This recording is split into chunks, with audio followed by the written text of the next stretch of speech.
Good day, everyone. This is Joey here, and today I'm going to discuss about labor. Labor cost refers to the total amount of money spent by a company on wages, salaries, benefits, and other expenses related to employees. It is significant component of total cost of production for business that relies on human labor to produce goods or provides services. I'm going to discuss what is labor and then two kinds of labor, which is direct labor and indirect labor. So first, let us discuss about labor. Labor is a physical or mental effort exerted by an individual in the creation of a product. This is also includes all salaries earned by the employees in the factory. Sa madaling sabi, ang labor cost, ito yung pinapasahod sa mga trabador na nagtatrabaho para mabuo ang isang produkto. It also includes physical and mental effort na binabayaran natin sa employee. So whether or not you are related to the creation of the product, if you are working in the factory, you are related to labor cost. So ang ngayon naman is tatakal natin yung inclusions sa labor cost. So, ito na ang mga inclusion sa labor cost. Basic salaries of a workers, ito yung nasa contract with the employee. And then, overtime, ito yung after minimum working hours, which is above 8 hours minimum. And also, bonuses, like incentives ng isang company sa kanyang mga employee to reward them para ma-reach yung isang goal or isang quota or dahil sa pagtaas ng kanilang sales. Inclusions nito as well is yung mga contribution like SSS, PhilHealth, and Pag-ibig. Ito ay kasali sa ating overhead. Though ito naman is included na siya sa basic salaries ng employee, dinideduct na lang siya every cut-off or depende sa isang kumpanya. And also sa labor cost naman is included din yung medical benefits na minimigay ng isang company. Katulad ng, lalo na kung ang isang company is nagre-require ng physical effort ng isang tao. So, para pangalagaan ng mga employee, ang isang company is nagbibigay ng isang medical benefits. So, that's it for the labor cost. Now, Let us move on to direct labor. Direct labor specifically refers to the portion of labor costs that can be directly attributed to the production of goods or services.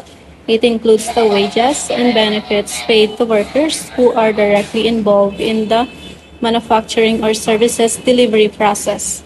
These are individuals whose effort can be traced to specific product or services. A charge to work in process account. let us tackle about the two kinds of labor. The first one is direct labor. So, direct labor is a list of traceable work done to transform raw materials to finished good. So, lahat ng worker na direktang nagtatrabaho sa para mabuo yung isang product from raw materials to finished good ay included sa direct labor.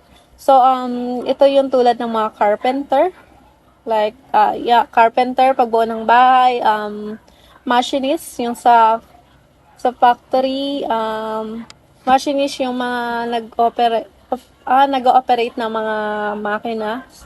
And then, also, the assembler, and then, painter, and carpenter. And also assembler as well. So, those are the direct labor. Direktang nagtatrabaho para mabuo ang isang product. So, direct labor cost, lahat ng mga worker na direktang tinatrabaho yung product from raw materials to finished good. Ito yung mga included sa direct labor. At ngayon naman is tatalakayin natin yung isang uri ng labor which is indirect labor. Pag sinabing indirect labor, ito ang cost of work that is not directly traceable to the production of the product but still related to the production. So, ito yung mga pinapasahod natin sa mga worker na hindi not directly traceable to production, na, not directly traceable sa production ng isang produkto but still related to production process. Di man sila yung nagtatrabaho para mabuo ang isang product from raw materials to finished good, pero kailangan pa rin natin sila sa production floor. Ito yung mga factory supervisors, inventory clerk, timekeepers, and also securities or janitor. So that's it. To summarize, ang labor cost, ito yung pinapasahod natin sa mga trabahador na nagtatrabaho para mabuong isang produkto at maaari ding may kinalaman sa isang production process.